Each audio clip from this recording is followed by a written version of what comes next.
What is happening, everybody? Today's episode, I'm getting mad about spoilers.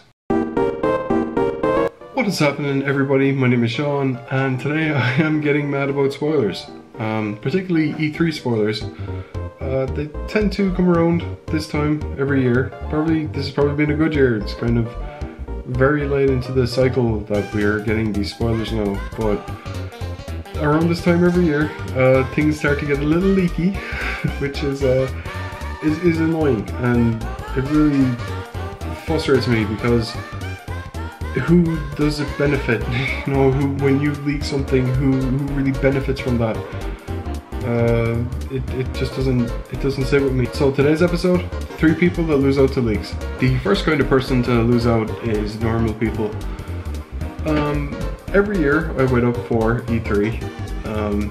Ever since I learned of what E3 is, it's basically just a gaming convention where you see new games where haven't come out yet and you get to see them being played, and it's just this awesome thing. And every year I wait up and, you know, I'm powered by Red Bull and Skittles, and it's great. And I want to talk about my favorite E3. So it's 2016 and it's the Sony press conference, and I'm basically running on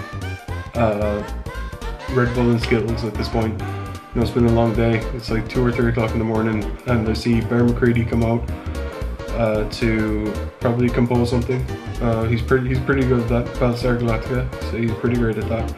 And the first thing I hear when the press conference starts is, "Oh no, so," and like at 3 or 2 o'clock in the morning, you're not really in the right state of mind when you're being up all day.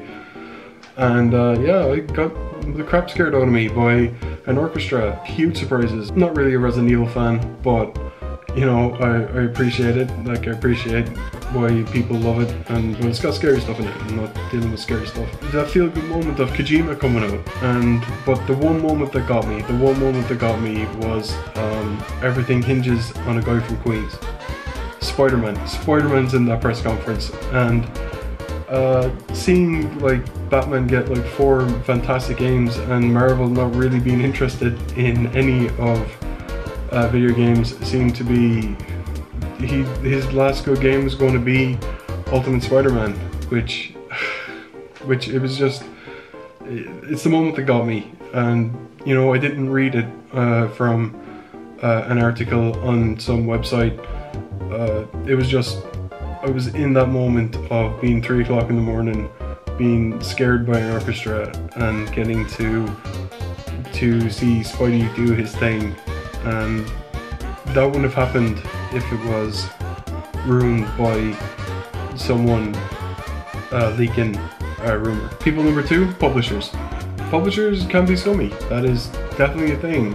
But at the same time, when you get to play a game, that's because of publishers. That is because of they put their money where their mouth is, and you get to play that game that they spent money on to produce. And when a game is cancelled, it sucks and it's disappointing, but you're not entitled to that game. That is their money working to make that happen, and they deserve the right to be able to market their game. And sure, sometimes they try to hide stuff, and you know, loot boxes.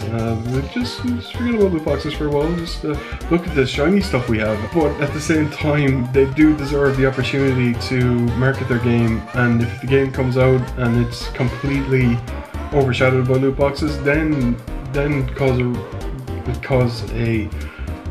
a riot. But until then, you know, they do deserve to have their own time to market a game. And finally, the third kind of person, game devs. Game devs do not become game devs to make money.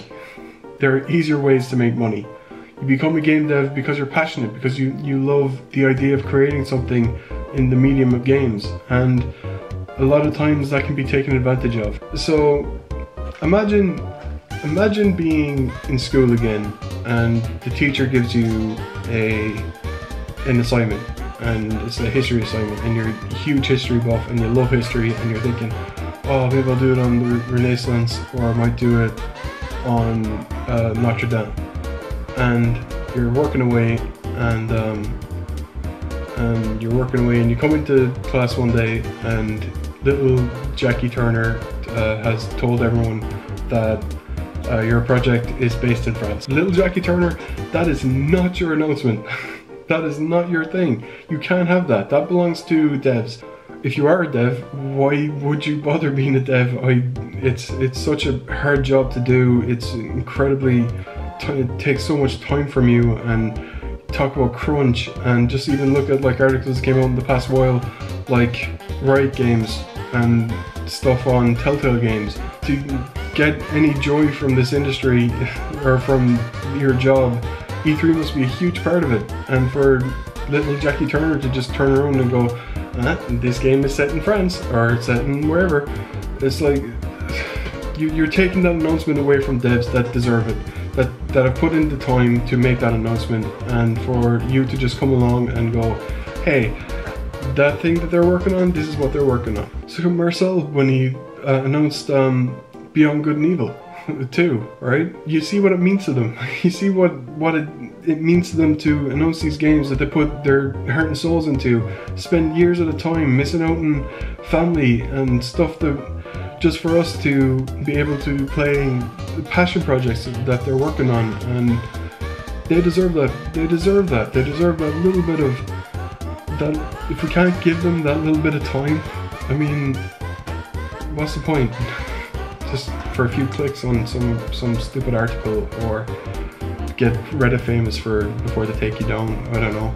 And yeah, if you're watching this and thinking if E3 spoilers are the only thing that's ever going to be the only hardship in my life, that's a pretty good outcome for your life. But at the same time, we live in a world where Donald Trump is president, Brexit is a thing, and people are being discriminated against because of their gender, race and creed. And just to have these little moments of pick-me-ups, these little moments of just forget the world for a while, I think that's important.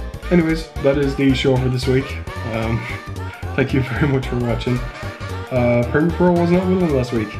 Well, there was a lot of other things why I didn't get a video out, not just Premiere Pro, just you were part of it. You were definitely part of it.